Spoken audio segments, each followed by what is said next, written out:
Anyway, welcome to the channel. I got cut off there because I was badly prepared.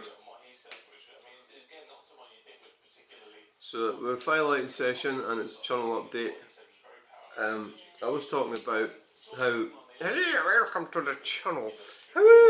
I was talking about how my sort of dynamic and how I don't have a relationship with my children or my grandchildren. I haven't even seen my granddaughter. So I've been kept out of that.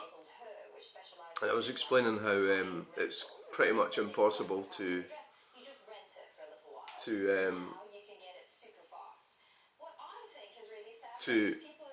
have a relationship with them, and it's really because there's a base cause of it, which I was trying to explain. Unfortunately, I got cut off. This is where I should do editing and go and edit the two together. Was that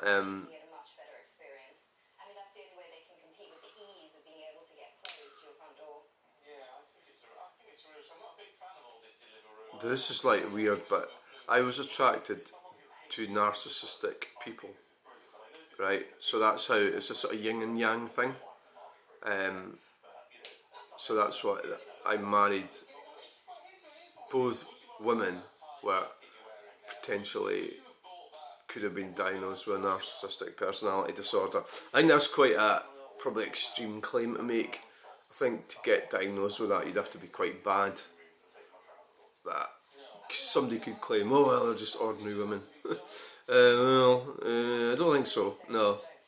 So like the ordinary women didn't do anything for me. So plus they sort of picked me out because they could see I was vulnerable. So it could be that I'm a vulnerable narcissist or a covert narcissist, which is sort of inside out type thing. Or at least not. Maybe I'm working on it. I'm not actually like that now, but I might have been like that. Or I just don't really know what it was like. But so that's how I was attracted to that type, and it all went horribly wrong.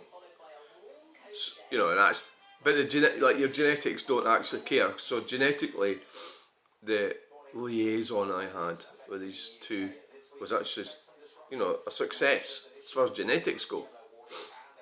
But as far as social cohesion go, it didn't work out very well.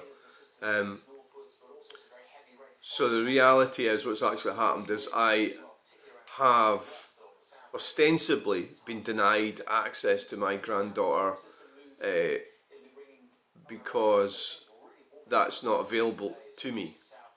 You know, because of basically because of I mean it's really because whose fault is it? You know, is it my fault? Is it their fault? Is it my son's fault? Well, probably it is actually my son's fault because it's his mother's doing. That's my ex, but it's him that's the one that could stop it. But his brother, my other son, told me about 12 years ago.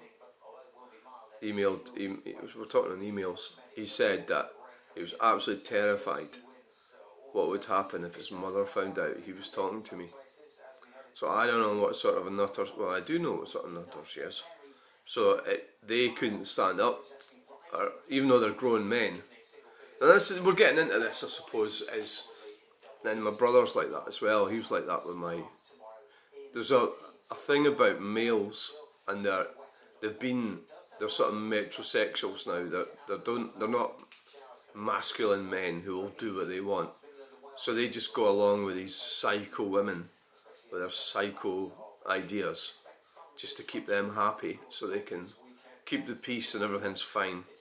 So basically that's what happened, was that he said to me that there's no way that I could be seen to be talking to him.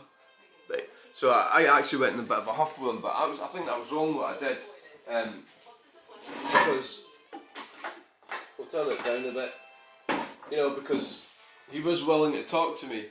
Of course I went all huffy and everything when I should have actually appreciated the fact that he was being honest with me, and that's why what he was saying was he couldn't make friends with me on Facebook or meet me in a cafe or something like that because he'd get seen with me. And and that was all because of his mother's. Basically, it comes down to her rejection of me as the father of her children and the grandfather of our granddaughter. So, and not only that, to make things even worse, my psycho sister joined in with them. Not, I really, well, I can explain that as well. She's just, I don't really know what the point of all that was. Apart from just pure, hatred. I'm not exactly sure to explain it. There's no real logic to any of it. It was just people, well, it was people organising, say like family infrastructure, you could call it that, using their feelings, desires and wants, and I wasn't to be part of that. I wasn't needed in that. So the men, that's my brother. Well, my father sort of he kind of ignored them. He managed all these psychopaths. That's like the women in the family. God, the phone's getting hot. It might end up cutting out. He managed them by there was a king. I forget which one it was.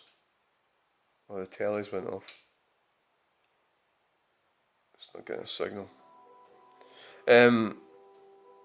He managed them. My dad did. What he did was, my sister was trying some pretty nasty sort of moves, and I think at some point he might have actually sort of nodded and then not done any of it. There was a king that did that. Which one was it? King, an English king, or can't remember which one it was. So basically, you got him and say, "We need to do this, we need to do that," and you go, "Yes, agree to it," and then not fucking do it. It's a technique you can use in life. I don't really do it that often. I'll need to try doing it. I don't really. Yeah, I find it a bit awkward doing that, agreeing to something and then totally ignoring it. But well, say like a neighbour comes and complains about something. Oh aye. I mean, it's not exactly agreeing to it. It's just going, oh aye, or something. Or it's not actually disagreeing with it, but it's not agreeing with it either. It's just going, oh yeah. I believe I did do that with my neighbour actually, and he still went ahead and did what he wanted, but that's a separate issue. So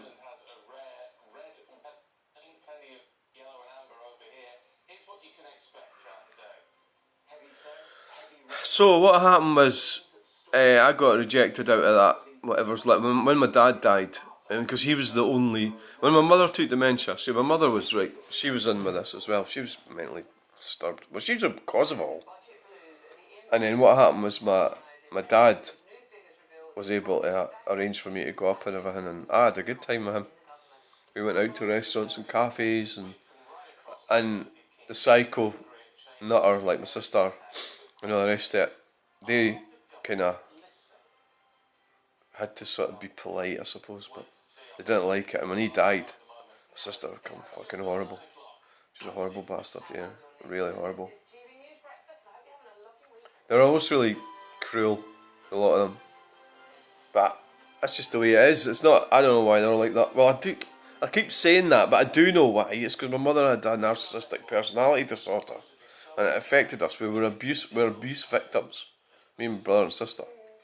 And I'm probably the only one that will actually sit there and actually say these things. They will run a mile from it, because they'd just rather just get on with the way things are, and pretend it didn't happen. And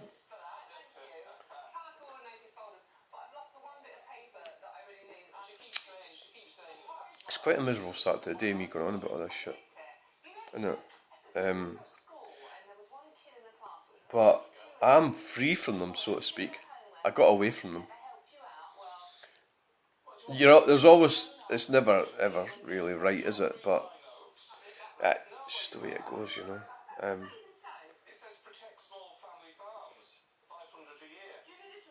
They everybody pays somehow in the end, and I don't know if my sister's paying or when she's going to pay, but she will, because we all do. You know, it's just, and my ex as well. We all do. I think you have to try and be a decent person, you know, and I'm not saying that I always have been. I haven't, by any means. I've done some really selfish things, but we do we do get overpowered by our sexual, you know, needs fool us into doing stupid things, or all the stuff out of the Bible, the greed, gluttony, you know, what's the other one, the deadly sins. It's all real stuff that affects people, and it's affected me. Of course, it has. But at some point, you've got to sit back.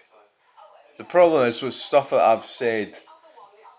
Well, they wouldn't care less, but if they did, that they could get upset at that, you know, and go, oh well, you know, you've got to face up to the truth at some point.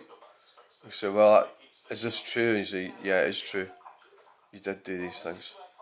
You were a total arsehole.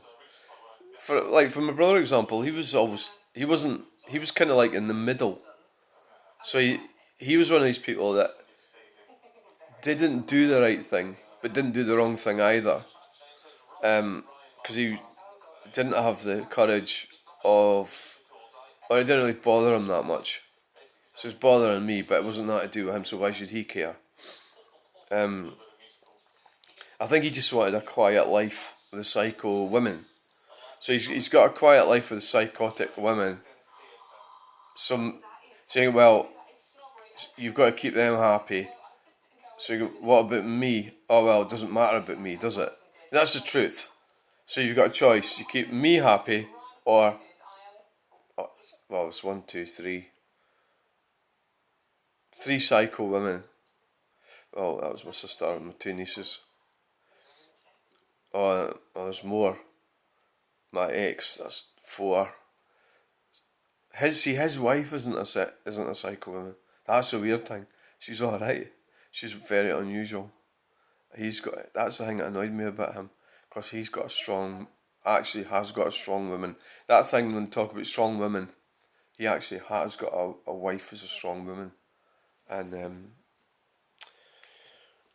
so it's a bit of a unfortunate that he wasn't able to use her strength to do the right thing, and he didn't do the right thing. He did the wrong thing when it came to a particular decision, and it would have made him very unpopular. He couldn't face it, so he just chucked me under the bus. It's what they did, and we all went our separate ways, and that was that. And I don't know what's happening. I don't know how he's dealing with it. I don't know exactly what happened. But